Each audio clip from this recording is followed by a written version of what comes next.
तो इसमें हाँ, ये सारी थ्योरी में कुछ बेसिक एलिमेंट्स हैं, मैं वो सारे आपको एक्सप्लेन कर चुका हूँ, जस्ट रिवीजन है। एक तो है इसमें अनकंडीशनड स्टिमुलस। अनकंडीशनड स्टिमुलस क्या है इसमें बच्चों बताओ? बैल sir. Food sir, food. Unconditioned stimulus is food, ठीक है, जो नेचुरल है, जिसे ऑटोमेटिकली जो रिस्पॉन्स है वो आता है, दैट इज अनकंडीशनड स्टिमुलस, ठीक है। और इसमें हमारा है खाना, जो डॉग है वो खाना देख के उसके मुंह में नेचुरली पानी आता है या स्लाइवा आता है। और unconditioned response, saliva, saliva produce होना। स्लाइवा अनकंडीशनड रिस्पॉन्स, ठीक है।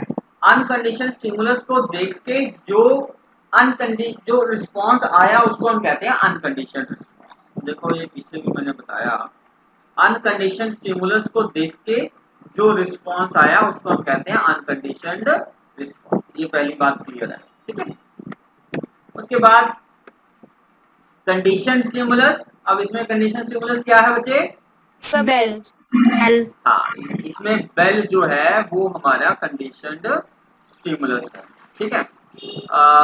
Condition stimulus is previously neutral, पहले ये न्यूट्रल था, कल्ला बेल की आवाज के बाद हमारे पास सलाइवा नहीं आता या रिस्पॉन्स नहीं आता, लेकिन वो जो है वो हमने एसोसिएट कर दिया विद अनकंडीशन स्टिमुलस जो कि खाना है, eventually comes to trigger the condition, और फिर उसके बाद आहिस्ता आहिस्ता वो कंडीशन रिस्पॉन्स पे जाएगा, ठीक है।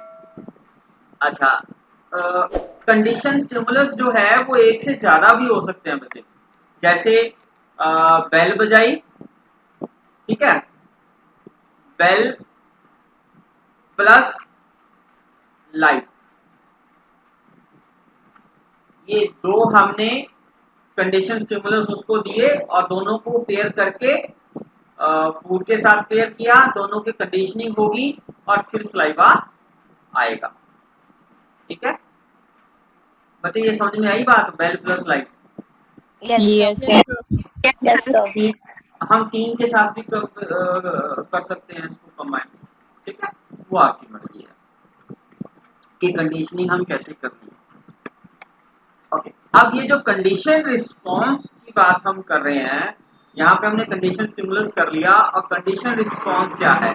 जब हम उसमें से अनकंडीशन स्टिमुलस हटा देते हैं, सिर्फ कंडीशन स्टिमुलस रखते हैं, मैं आपको दिखाता हूँ उसमें, जब हम सिर्फ कंडीशन स्टिमुलस रखते हैं, अनकंडीशन हटा दिया यहाँ पे थर्ड वाले पॉइंट में, तब हमारे पास जो है वो कंडीशन रिस्पॉन्स आता है, ठीक है, यानी कि सिर्फ साउंड ऑफ बेल पे हमारे पास कंडीशन रिस्पॉन्स आता है। प्रॉपर्टीज इसकी क्या है? Condition response is specific. ये जो कंडीशन रिस्पॉन्स है ना, ये स्पेसिफिक है। इसका मतलब ये है कि अगर आपने बेल के साथ कंडीशनिंग करी है तो बेल बजाओगे तभी वो कंडीशन रिस्पॉन्स आएगा, अदरवाइज नहीं आएगा, ठीक है। आपने कंडीशनिंग तो करी है बेल के साथ, लेकिन आप ढोल बजा के कहोगे वो डॉग जो है स्लाइवेट करेगा या रिस्पॉन्स करेगा, वो नहीं आएगा। ऐसा ही है बच्चे? Yes sir. यस है ना? सर। जैसे जैसे जैसे हम लोग भी जब आप लोग कॉलेज जाते हो तब बेल बजती है ना, पीरियड के बीच में, और वो एक पर्टिकुलर तरह की बेल है, जब वो बेल बजती है तभी आपको लगता है कि अब नेक्स्ट पीरियड का टाइम हो गया, है ना। अगर वो बेल की जगह है, हम डेली तो बेल बजाते हैं, लेकिन एक दिन मैं बेल की बजाय मैं वो ढोल बजा दूं, तब क्या आपको लगेगा कि नेक्स्ट पीरियड का हो गया time? No no sir. Sir. No sir. नहीं ना, क्यों? क्योंकि कंडीशनिंग जो है वो एक स्पेसिफिक तरह के साउंड के साथ हुई है, इसलिए ये जो कंडीशन रिस्पॉन्स है वो स्पेसिफिक है। कंडीशन रिस्पॉन्स इज टेम्परेरी, ये हमने वो एक्सपेरिमेंट में भी मैंने बात करी थी कि ये टेम्परेरी रिस्पॉन्स होता है। अगर आप वो बेल बजाने के बाद खाना देते हो तब कंडीशन रिस्पॉन्स आता है, लेकिन अगर आप उसमें से बेल के बाद खाना नहीं दोगे और ये एक्सपेरिमेंट बार बार करोगे, बेल बजाई खाना नहीं दिया, बेल बजाई खाना नहीं दिया, तो जो कंडीशनिंग हुई थी वो एक्सटिंक्ट हो जाती है, वो खत्म हो जाती है। यानी कि कंडीशनल रिस्पॉन्स जो है वो टेम्परेरी है, अगर हम उस एक्सपेरिमेंट को बार बार नहीं दोहराते तो वो खत्म हो जाता है, ठीक है। Condition response is based on summation, ये समेशन की बात मैंने अभी बताई, बेल, लाइट, ठीक है, और भी किसी तरह के साउंड के साथ आप उसको सम उसका जोड़ उसका कर सकते हो, एसोसिएट कर सकते हो। Condition response dies through misuse, यही जो मैंने ऊपर बताया टेम्परेरी का, कि अगर हम उसको यूज नहीं करेंगे बार बार तो वो खत्म हो जाएगा, ठीक है। Condition response can be established in children more easily, ये बच्चों में ज्यादा इजीली क्रिएट किया जा सकता है, क्योंकि बच्चे जो है उनमें जो भी लॉजिकल थिंकिंग प्रॉपर नहीं होती है तो वो इजीली उसको कंडीशनड हो जाते हैं। जैसे अगर हम उसमें ए फॉर एप्पल जब हम बच्चे को पढ़ाते हैं तब हम एप्पल बोलते हैं और साथ में कंडीशनिंग के लिए क्या बताते हैं उसको, उसकी पिक्चर दिखाते हैं, ठीक है। समझ में आया बच्चे? Yes, sir. ऐसे ही होता Yes, है ना। sir. हाँ, तो तब नेक्स्ट टाइम जब हम उसमें एप्पल उसकी फोटो दिखाएंगे सिर्फ एप्पल की, और हम एप्पल चाहे नाम भी बोले लेकिन बच्चे की कंडीशनिंग हो जाती है कि ये एप्पल है, तो बच्चा अपने आप ही एप्पल बोलता है। लेकिन स्टार्टिंग में हमें बच्चों के साथ ए फॉर एप्पल और विद पिक्चर दिखाना पड़ेगा, बच्चा तभी इसको समझता है। If CR is established with many stimuli, then the extinction of any one will not make any effect in the CR. अगर कंडीशन रिस्पॉन्स हमने बहुत ज्यादा स्टिमुलस के साथ हमने किया है, जैसे मैंने एग्जांपल दी है, दो के साथ हमने किया है, ठीक है। दो कौन कौन से लिए थे बच्चे हमने? Sir, bell or light. Bell और लाइट, है ना, दो के साथ लिया है। अगर हम उसमें से एक निकाल भी देंगे तब भी हमारा कंडीशन रिस्पॉन्स आएगा, क्योंकि अभी तक हमारा एक जो है वो कंडीशन स्टिमुलस उसमें प्रेजेंट है, ठीक है। बच्चे ये समझ में आ गया? Yes, sir. Yes, sir. हाँ, इस पे शॉर्ट नोट आ सकता है, ये इम्पोर्टेंट है। अब उसके बाद है एक्विजिशन पॉइंट, मेन जो हम कर रहे थे ना, ये सारे जो उसमें ये एलिमेंट्स हम कर रहे थे, ये एलिमेंट्स हम बेसिक कर रहे हैं। अनकंडीशनल स्टिमुलस किया, अनकंडीशनल रिस्पांस किया, कंडीशनल स्टिमुलस किया, कंडीशनल रिस्पांस किया। अब उसमें नेक्स्ट है हमारे पास एक्विजिशन। एक्विजिशन का मतलब क्या है कि acquisition refer to the first stage of learning when the response is established. In classical conditioning, it refers to the period of time when the stimulus comes to evoke the conditioned response. In classical conditioning, repeated pairing of conditioned stimulus and unconditioned stimulus. हम इसमें repeatedly हम जब उसको pair करते हैं conditional stimulus को unconditional stimulus के साथ, इवेंचुअली लीड टू एक्विजिशन, और उसके बाद फिर जो बच्चा है वो लर्न उसमें कर लेता है, रिमेंबर कर लेता है, उसको याद हो जाता है कि अब बेल बजी तो मुझे खाना मिलेगा। कॉन्टिग्यूटी, कॉन्टिग्यूटी का मतलब क्या है? Timing plays a critical role. Timing के बारे में बच्चे मैंने क्या बताया कि उसमें ज्यादा टाइम नहीं होना चाहिए। हाँ, उसमें गैप में ज्यादा टाइम नहीं होना चाहिए, है ना। कंडीशन स्टिमुलस में और अनकंडीशन स्टिमुलस में जब हमने देना है तब उसमें ज्यादा गैप नहीं होना चाहिए। हमें कब देना है ये condition stimulus? Before अनकंडीशन unconditioned stimulus. Condition हाँ, जस्ट बिफोर, जस्ट जस्ट साथ में लगाना बच्चे, ठीक है।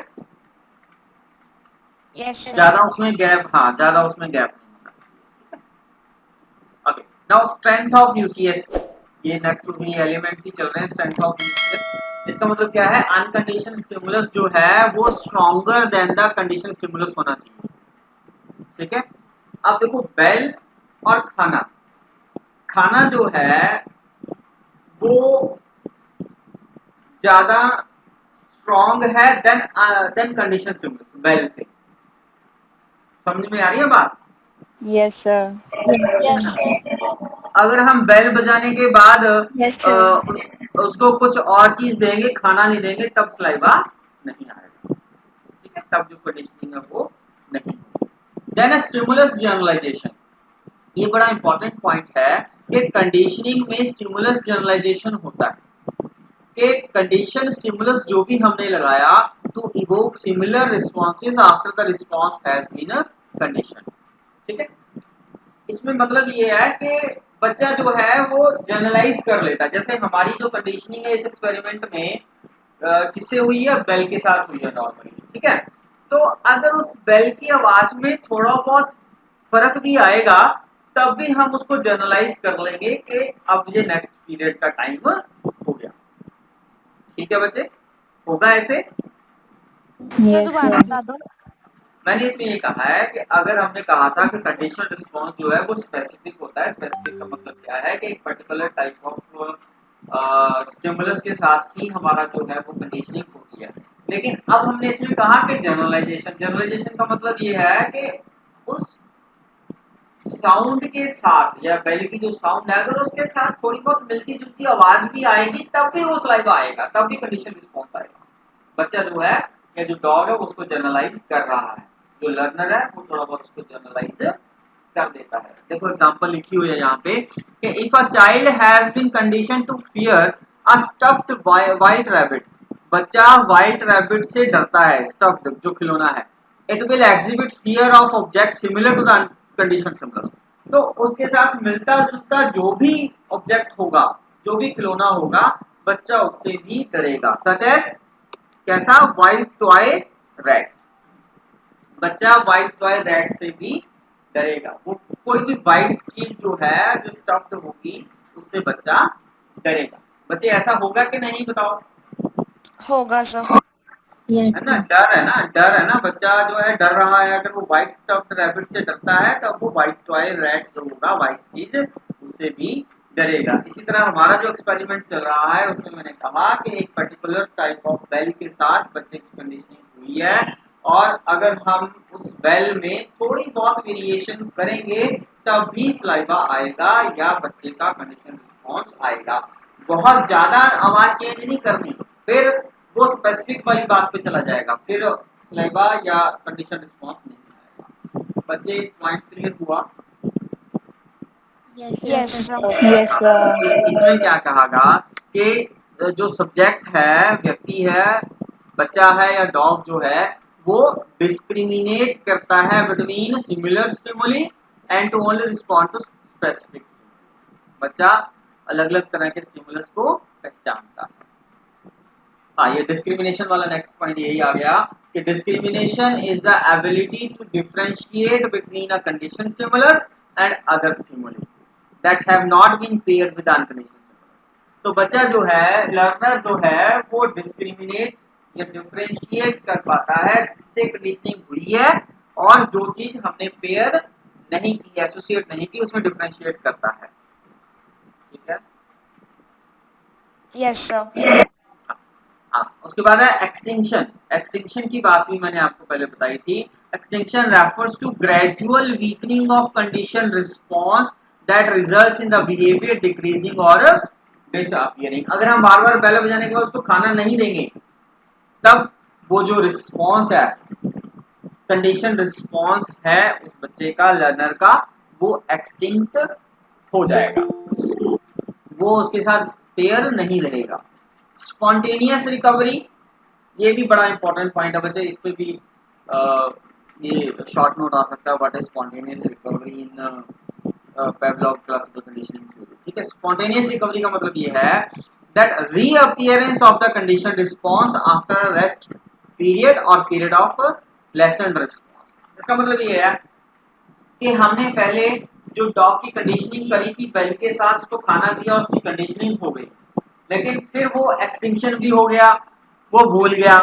और जब हम नेक्स्ट टाइम दोबारा थोड़े टाइम के बाद, रेस्ट पीरियड है आफ्टर सम टाइम, जब हम उसको दोबारा से 2-4 महीने के बाद दोबारा से हम उसकी कंडीशनिंग करनी शुरू करेंगे, तब वो पहले जितना टाइम उसने कंडीशनिंग में लिया था उससे कम टाइम में अब उसकी कंडीशनिंग हो जाएगी। मुझे पॉइंट समझ में आया? Yes, sir. Yes, sir. Spontaneous recovery है। अब जो बच्चा है वो जल्दी से उसको याद कर लेगा। अपने एक्सपेरिमेंट में जो डॉग है वो दोबारा से रिकवर कर लेता अपना जो उसकी कंडीशनिंग हुई थी, और वो कंपैरेटिवली पहले एक्सपेरिमेंट से अब जो है वो कम समय लेगा कंडीशनिंग के लिए। ओके, नेक्स्ट है motivation. Motivation is an essential condition for all types of learning and every learning has a motive. हम कुछ भी याद करते हैं तो उसका कुछ ना कुछ मोटिव जरूर होता है। In this experiment getting food was the motive of the dog. ठीक है, that is why the dog was kept hungry, इसलिए उस डॉग को हंग्री रखा गया था। If it was not hungry it must have not bothered about ringing of the bell. तो ये प्री कंडीशन क्या है कि जब भी हमने ये कंडीशनिंग करनी है इस डॉग की करी गई, तब उसको क्या रखा गया था, भूखा रखा गया। वो तभी बेल की आवाज सुनेगा और उसके बाद उसको खाने की इंपॉर्टेंस का पता लगेगा। अगर वो तो भूख नहीं है, पेट भरा हुआ है, तो जो मर्जी बजाते रहो उसको कोई फर्क नहीं पड़ेगा, वो सो जाएगा। आप लोग एक्सपेरिमेंट करते रहना, वो सोता रहेगा। ठीक है, तो उसको हंग्री होना जरूरी है। बच्चे क्लियर हुई है सारी बातें? Yes, sir. हाँ, good. Now educational implications of the theory. इसमें क्या है, learning of language and formation of concept. ये मैंने पहले ही बताया कि लैंग्वेज जब भी हम लर्न करते हैं तब हम उसको ये कंडीशनिंग के द्वारा ही करते हैं कि बच्चे को हम पिक्चर दिखाते हैं एप्पल की और साथ में हम बोलते भी हैं कि एप्पल, ठीक है। आहिस्ता आहिस्ता फिर हम बोलना बंद कर देते हैं और जो है बच्चा वो ऑटोमेटिकली उसको सीख जाता है कि वो क्या है। इस तरह हम एनिमल्स बर्ड्स के साथ भी हम ऐसे कर सकते हैं। फॉर्मेशन ऑफ गुड हैबिट्स, बच्चे को रीइंफोर्समेंट करनी है, यानी कि बच्चा जब भी कोई अच्छा काम करता है तब हम उसको इनाम देंगे, ठीक है।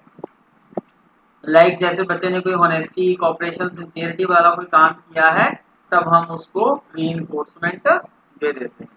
Development of attitude, attitudes are learn generally as a result of conditioning, conditioning से ही एटीट्यूड बनता है। प्लीजेंट और unpleasant incidents in the environment develop positive and negative attitude. So parents and teachers should try to create positive and favorable situations to help students in the formation of positive attitudes and sentiments. तो ऐसी situations हमने बनानी है positive and favorable situations जिससे बच्चे के बीच में positive attitude और sentiments ही develop हो। Fear and phobia, these are formed due to the conditioning and far from the reality. ये जो डर है ना, ये सारे जो हैं वो कंडीशनिंग के द्वारा ही होते हैं।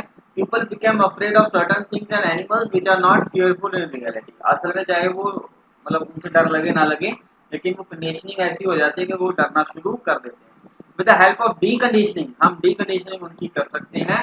कुछ जो सुपरस्टिशंस होते हैं, फोबियाज होते हैं, उनको हम खत्म करने के लिए या एलिमिनेट करने के लिए। जैसे हमारा एक नॉर्मली बात होती है कि अगर हम कहीं जा रहे हैं तो बिल्ली रास्ता काट जाती है, तो हम डर जाते हैं कि हमारा जो काम जिस काम के लिए हम जा रहे थे वो शायद ना बने, ठीक है। तो इसकी डीकंडीशनिंग करके हम इस फोबिया को या फियर को हम इसको हटा सकते हैं। एसोसिएशंस हैं, एसोसिएशंस जो बॉन्ड फॉर्मेशन है, bond is formed in different learning materials then the learning of the subject matter becomes. अगर हम बॉन्ड या कनेक्शन हम डेवलप करते हैं या रिलेशनशिप देखते हैं, एसोसिएशंस बनाते हैं सिमिलैरिटी का, रिसेंसी का, वो जो हमने किया था लॉस ऑफ लर्निंग हमने किए थे थॉर्नडाइक के, और ट्रांसफर ऑफ लर्निंग का भी किया था कि जब तक हम एसोसिएशंस नहीं देखेंगे उनके आपस में वेरिएबल्स का, आपस में जो ऑब्जेक्ट्स हैं हमारे पास चीजें हैं, तब तक हम ट्रांसफर ऑफ लर्निंग नहीं कर पाएंगे। तो एसोसिएशन का देखना बहुत ज्यादा जरूरी है। जितना ज्यादा अच्छा कनेक्शन होगा, बॉन्ड होगा, उतना ज्यादा जो है वो लर्निंग होगी। टीचर्स रोल, टीचर का तो हमेशा ही बड़ा अच्छा रोल रहता है। टीचर ने कोई भी नेगेटिव इमोशन और बॉडी लैंग्वेज शो नहीं करना। जब टीचर को गुस्सा आता है तो उसके फेशियल एक्सप्रेशन चेंज हो जाते हैं। स्टूडेंट्स मे बिकम एवर्सिव और dislike that subject and will not take interest. और अगर टीचर की बॉडी लैंग्वेज और फेशियल एक्सप्रेशन डरावने हैं या डराने वाले हैं, नेगेटिव इमोशंस हैं, तब बच्चा ना तो उस टीचर को पसंद करेगा और ना ही उसके उस सब्जेक्ट को पसंद करेगा, ठीक है। For example, a math teacher will with his or her defective method of teaching will improper behavior in the classroom may disliked by the learner। अगर कोई टीचर है, मान लो मैथ का टीचर है, अगर उसका बिहेवियर ठीक नहीं है तो बच्चे उसको डिसलाइक करते हैं। The learners develop hatred towards the math due to the teacher's behavior। अब उन बच्चों को मैथ टीचर पसंद नहीं था क्योंकि उसको पढ़ाने का तरीका ठीक नहीं, लेकिन आहिस्ता आहिस्ता होगा क्या, वो बच्चे मैथ से भी नफरत करनी शुरू कर देंगे क्योंकि उनको समझ में नहीं आ रहा होगा मैथ, ठीक है ना। The good method and kind treatment are teacher can bring desirable impact upon the learner. तो टीचर ने क्या करना है, काइंड होना है, अच्छा पढ़ाना है, तभी जो बच्चे हैं वो उनके ऊपर अच्छा असर पड़ेगा। यूजफुल फॉर स्मॉल चिल्ड्रन, ये हमने पहले भी कहा था कि छोटे बच्चों को जब हमने पढ़ाना है, उनकी अच्छी आदतें बनानी है, तो वो एज कम्पेरेटिवली एडल्ट बच्चों के वो जल्दी इसकी कंडीशनिंग उनकी हो जाती है, ठीक है। Use of audio video aids है। Audio video aids should be paired with the subject matter, help a lot in the teaching learning process. जैसे मैंने बताया था, लैंग्वेज लर्निंग में जब हम बोल रहे हैं तब हम साथ में उसके एक पिक्चर भी दिखा रहे हैं, ठीक है। When a teacher wants to teach a cat, he or she shows the picture of the cat along with the spelling। Picture दिखा दी, स्पेलिंग दिखा दिए। अच्छा, और ज्यादा करना है तो आप उसकी साउंड भी बता सकते हो कि वो कैसे बोलती है, ठीक है। When teacher show picture at the same time, he or she spell out the spelling। after a while when only picture is shown, the learner spell the word cat। उसके बाद बच्चा ऑटोमेटिकली बाद में सिर्फ पिक्चर दिखाने से ही बच्चा अपने आप वर्ड जो है वो कैट का बोलना शुरू कर देगा। बच्चे समझ आ रहा है? Yes, sir. So, reward and punishment है। जो बैड डीड्स हैं, बच्चे के जो बुरे काम है ना, should be associated with punishment. अगर बच्चा कोई गलत काम कर रहा है, गलती कर रहा है, तो उसको पनिशमेंट के साथ कोरिलेट करना है, और अगर अच्छा काम कर रहा है तो उसको प्रेज और रिवार्ड देनी है, ठीक है ना। तो ये भी, हाँ, ये टाइम के साथ बड़ा इंपॉर्टेंट है, ठीक है। ऐसा नहीं होना चाहिए कि बच्चे ने गलती तो करी थी 1 महीना पहले और उसको आज जाके थप्पड़ मार दी कि तूने 1 महीना पहले गलती करी थी, पनिशमेंट। ऐसा नहीं होना चाहिए। और ऐसी तरह से रिवार्ड और प्रेज भी है, रिकॉग्निशन है बच्चे की। जैसे ही बच्चे ने कुछ अच्छा काम किया उसको रिकॉग्नाइज करो, उसको प्रेज करो, उसको रिवार्ड दो, उसका ज्यादा असर होगा। सही समय पे पनिशमेंट देना और सही समय पे रिवार्ड और प्रेज करना या रीइंफोर्समेंट देनी उसको, वो बहुत ज्यादा इंपॉर्टेंट है। जैसे सही समय पे हमारा जो कंडीशन स्टिमुलस है और अनकंडीशनल स्टिमुलस है वो देना जरूरी है। रेपिटेशन है बच्चे, ये हमने पहले भी करा था, पहली वाली जो हमने थ्योरी करी है कि कंडीशनिंग के लिए रिपीट करना बहुत ज्यादा जरूरी है। जितना ज्यादा हम रिपीट करेंगे उतनी ज्यादा कंडीशनिंग अच्छी होगी। एम्फेसाइज ऑन बिहेवियर मॉडिफिकेशन की हमने बात करी है। Student should be active responding to learning. बच्चे जो है जब तक वो एक्टिव नहीं होंगे तब तक उनकी लर्निंग अच्छी नहीं होगी। They should be given an opportunity to actually behave और डेमोन्स्ट्रेट लर्निंग। बच्चों को हमने मौका देना है कि वो अपना बिहेवियर जो है वो शो करे, तभी हमें उसको पता लगेगा कि बच्चा क्या सोच रहा है, उसके मन में क्या चल रहा है। Secondly, student should B assessed by observing behaviour. और बच्चे को हम कैसे ऑब्जर्व कैसे उसका बिहेवियर देख सकते हैं? By observing. We can never assume that students are learning unless we can observe that behavior is changing. हमें कैसे पता चलेगा कि बच्चे के बिहेवियर में कुछ चेंज आया कि नहीं आया? वो जब हम उसके बिहेवियर में चेंज जो है वो ऑब्जर्व करेंगे। तो observation is very much important.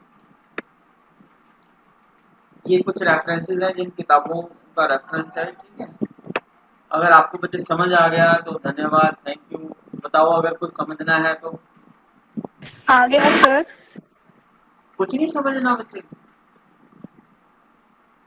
Sir easy थी। अच्छा, ठीक है, चलो वेरी गुड। अगर समझ आ गया, अगर इजी लग रही है तो। प्रेजेंटेशन भी अच्छी थी। अच्छा, प्रेजेंटेशन अच्छी थी, ठीक है बच्चे, थैंक यू।